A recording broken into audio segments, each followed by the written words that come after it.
In today's video, I am going to teach you how to add zero before number in Microsoft Excel.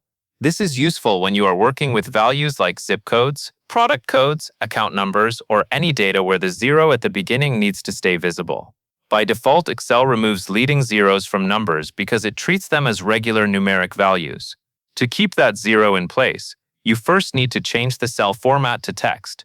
Start by selecting the cells where you want to add the leading zeros. You can click a single cell or click and drag to highlight multiple cells if you want to update more than one at a time. This is an important first step because the formatting change will apply only to the cells you select. Next, go to the top menu bar and click the Home tab. This is where most basic formatting tools are located in Excel, including the option you need for this task. Once you are on the Home tab, look toward the middle of the ribbon for the Number section. This area controls how Excel displays different types of values, such as currency, dates, percentages, and plain text. In the number format box, you will usually see the word General. Click the small drop-down arrow next to it.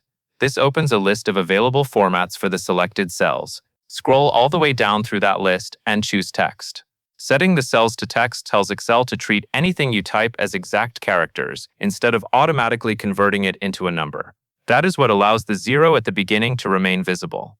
After that, double-click the first cell you want to edit and type the zero before your number. For example, if the number begins with 1234 and you want it to display as 01234, simply type it that way directly into the cell. Then press Enter on your keyboard to confirm the change.